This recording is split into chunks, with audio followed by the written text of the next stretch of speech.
Como seres humanos, pensamos muito.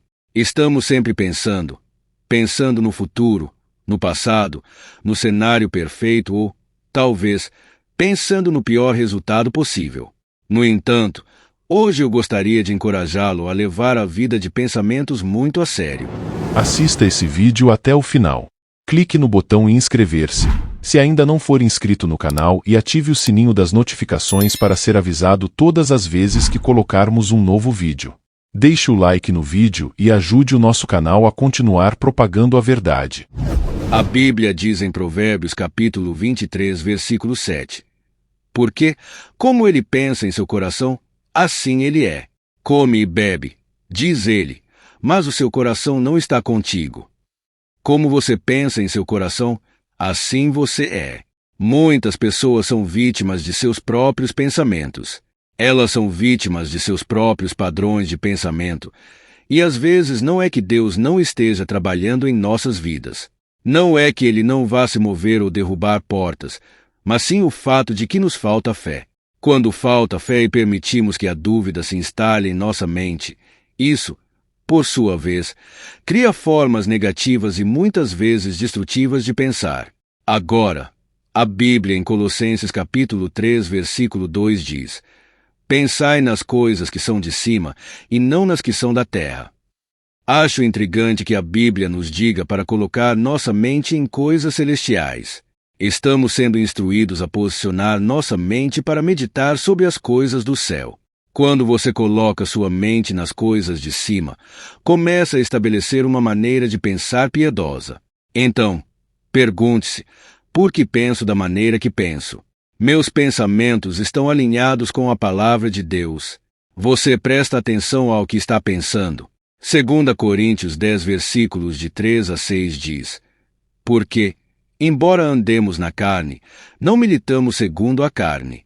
Porque as armas da nossa milícia não são carnais, mas poderosas em Deus para a destruição das fortalezas, destruindo os conselhos e toda altivez que se levanta contra o conhecimento de Deus, e levando cativo todo o entendimento à obediência de Cristo, e estando prontos para vingar toda a desobediência, quando for cumprida a vossa obediência. O versículo 5 diz: Levando cativo todo o pensamento à obediência de Cristo. Isso significa que todo o pensamento em sua vida deve ser restringido, deve ser submisso ao senhorio de Jesus Cristo. O campo de batalha é a mente, e precisamos ser diligentes no que diz respeito ao que acontece entre nossos ouvidos. Fé é acreditar que Deus honrará e cumprirá a sua palavra na sua hora de necessidade. Ter fé é confiar no Deus Todo-Poderoso e acreditar que Ele virá em seu auxílio em todas as circunstâncias. A fé se torna mais definida, refinada e fortalecida em circunstâncias difíceis. No entanto, isso não é motivo para temer, porque você não precisa de uma fé do tamanho da Arca de Noé. No seu ensinamento sobre a fé, Jesus nos pede para ter fé do tamanho de um grão de mostarda. Em Mateus 17, verso 20, a Bíblia diz: E Jesus lhes diz: Por causa da vossa incredulidade, porque em verdade vos digo que, se tiverdes fé como um grão de mostarda, direis a este monte: Passa daqui para acolá, e ele passará, e nada vos será impossível. Se você sentir que sua fé é inadequada, lembre-se destas duas coisas. Seu único requisito é ter fé do tamanho de um grão de mostarda e olhar para Jesus Cristo em todas as situações. É necessário fé para receber Jesus Cristo como seu Senhor e Salvador, e assim, cada um de nós tem uma medida de fé para começar. O crescimento ou aumento da fé, no entanto, é uma responsabilidade pessoal. Romanos 10, versículo 17 diz: De sorte que a fé é pelo ouvir, e o ouvir pela palavra de Deus. O alimento que alimenta a fé é a palavra de Deus. Então, no meio de qualquer situação que você esteja enfrentando, a palavra de Deus fortalecerá a sua fé, independentemente de quão profundas sejam as águas ou quão grande seja o gigante. 1 João 5, versículo 5 diz: Quem é que vence o mundo, senão aquele que crê que Jesus é o Filho de Deus? Portanto, seja encorajado pela palavra do Senhor e tenha fé naquele que fala e o vento obedece. Tenha fé naquele que fala e cria. Tenha fé naquele cujo sopro é vida eterna. Tenha fé naquele que quebrou o domínio da morte. Tenha fé em Jesus. Querido Senhor, Tu dizes em Tua palavra em Isaías 41, versículo 10, Não temas, porque eu sou contigo. Não te assombres, porque eu sou teu Deus. Eu te fortaleço, e te ajudo, e te sustento com a destra da minha justiça. Tu tens proporcionado uma linda e reconfortante segurança para mim nos momentos em que sou atacado por dúvidas e pelo espírito de medo do inimigo. Ajuda-me a ter fé em Tua palavra que é um lembrete presente de que Tu estás comigo e que Tu estás no controle. Tua palavra me assegura e me guia, especialmente nos momentos em que minha fé é testada. Por isso sou grato.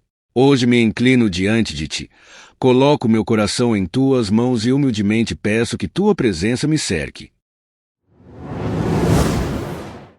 Gostaria de compartilhar uma história ainda com você antes de continuarmos esta oração. Um poderoso testemunho que deve nos ensinar uma lição sobre perseverança, fé e ter uma perspectiva bíblica na vida. Em 2003, Aaron Halston, um entusiasta experiente de atividades ao ar livre, encontrou-se literalmente entre a rocha e o abismo. Aaron havia viajado para o sudeste de Utah para explorar o Parque Nacional de Canyonlands em 25 de abril de 2003. Agora, enquanto este excursionista solitário descia para o cânion, algo que ele não havia previsto aconteceu. Uma rocha gigante acima dele escorregou e prendeu seu braço. Assim como na vida, às vezes planejamos isso ou aquilo, e então algo infeliz acontece, e de repente você se encontra preso, seja por uma doença em seu corpo, seja pela ansiedade causada pelo colapso da economia. Então, o que você faz quando o inesperado acontece e você percebe que precisa deixar o medo da morte para agarrar a vida eterna oferecida por Jesus Cristo? E assim estava Aaron Halston, preso, encurralado, imobilizado por 5 dias.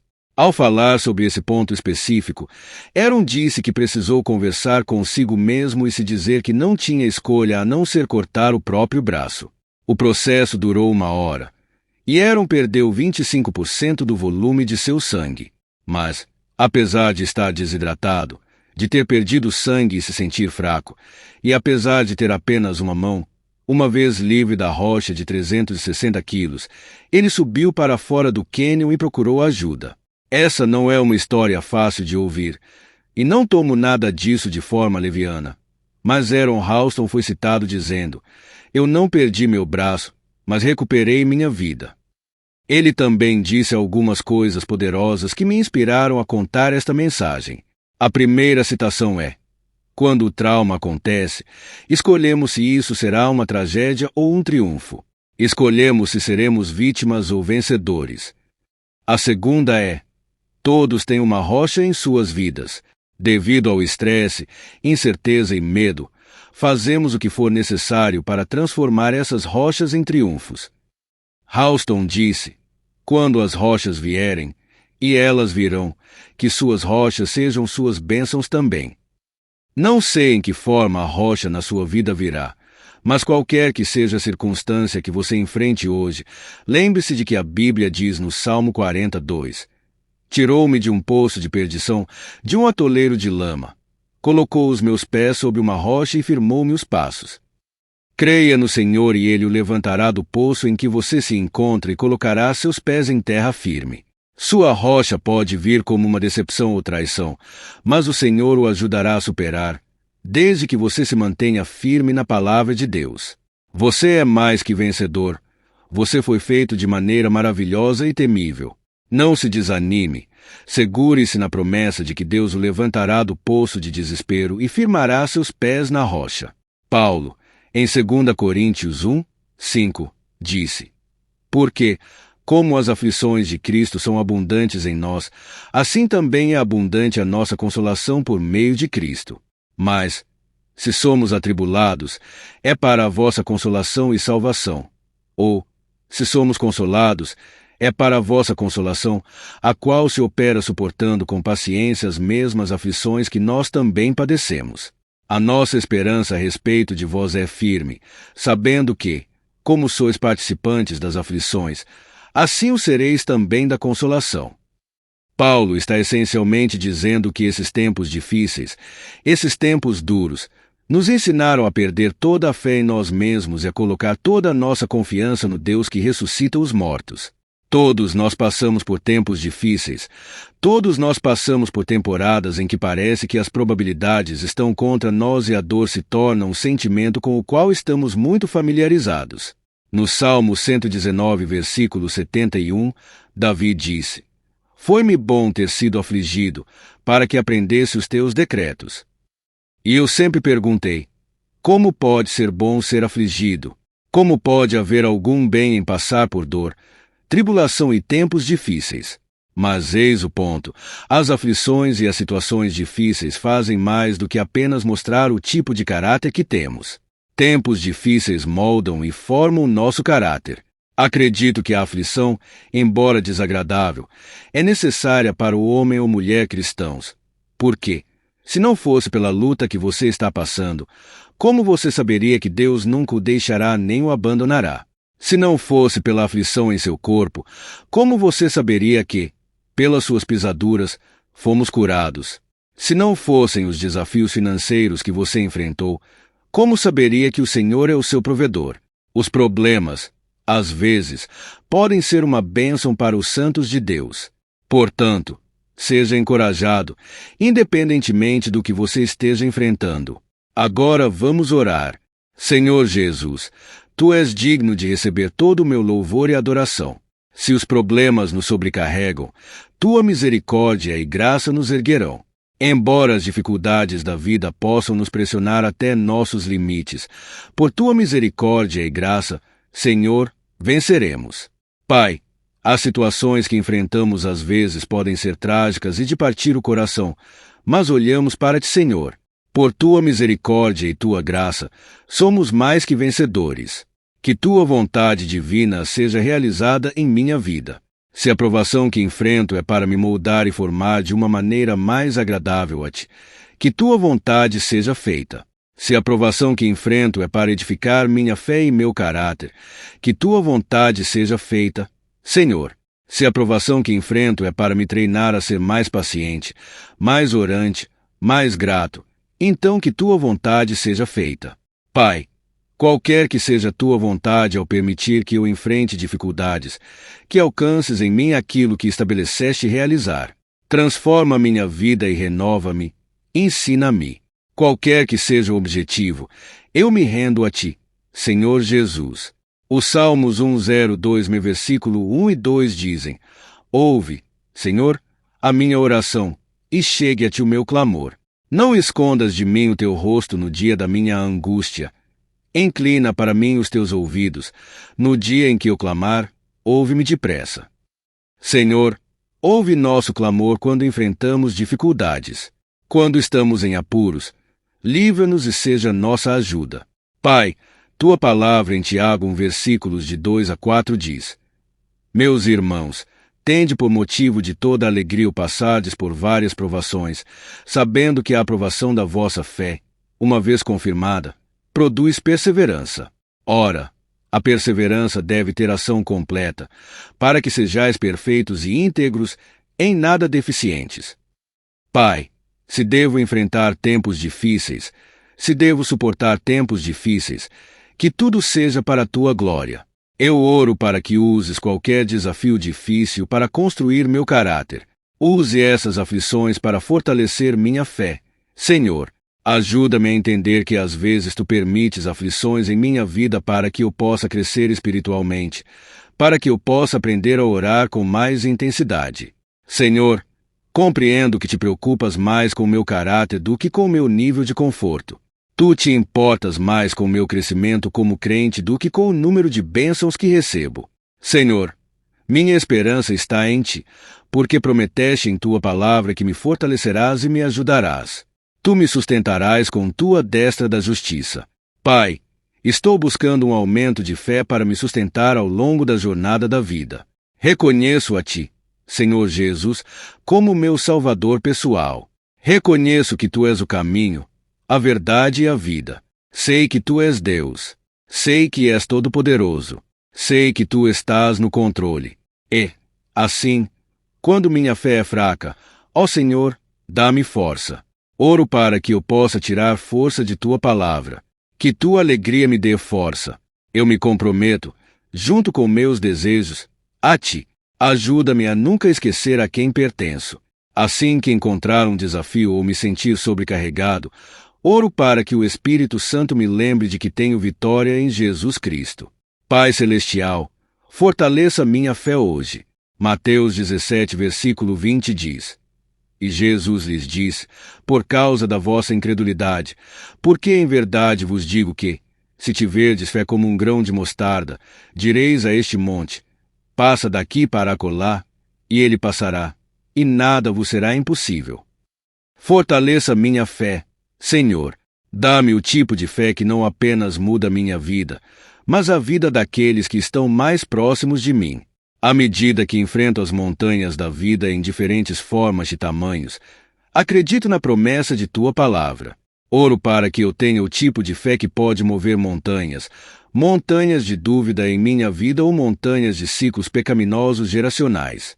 Seja o que for que esteja me impedindo, Senhor, edifica a minha fé, fortaleça minha fé para que eu possa caminhar em vitória. Pai, oro para que me capacites a ter o tipo de fé que olha além dos meus problemas e vê que há vitória e triunfo em Cristo. Oro para que minha realidade seja a tua palavra. Ajuda-me a caminhar pela fé e não pela visão. Quando Jó perdeu tudo, ele foi capaz de dizer em Jó 13, versículo 15, ainda que ele me mate, nele esperarei. Deus Todo-Poderoso, este é o nível de fé que eu quero. O tipo de fé que entende que, mesmo na dor e na tristeza, tu ainda estás no controle e teu amor por mim ainda é grande. Ajuda-me, Senhor, para que eu possa viver pela fé e te agradar, apesar da tentação de desistir e me render à minha fraqueza. Lembra-me de que tu és o caminho, a verdade e a vida. Quando Daniel foi confrontado com a ameaça dos leões, ele tinha verdadeira fé em teu poder. Tu agiste em sua fé em ti, e Daniel saiu ileso. Tu és o mesmo Deus poderoso e poderoso que pode me livrar do meu próprio covil de leões. Eu comprometo meus caminhos a ti. Capacita-me a permanecer na fé e enfrentar os leões à minha frente.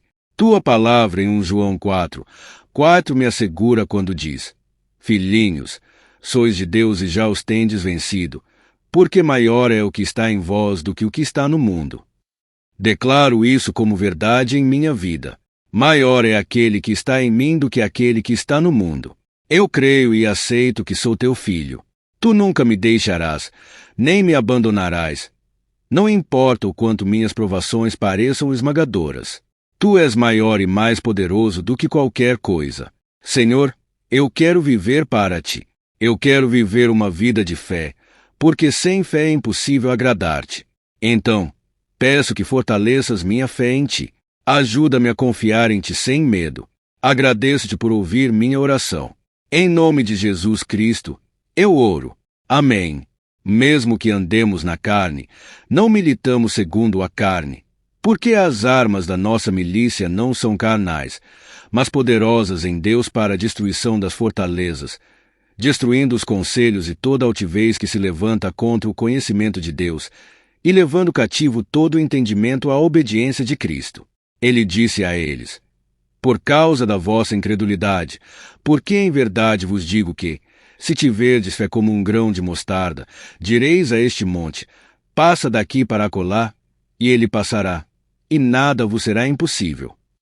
Porque, como ele pensa em seu coração, assim ele é. Come e bebe, diz ele, mas o seu coração não está contigo. Ainda que ele me mate, nele esperarei.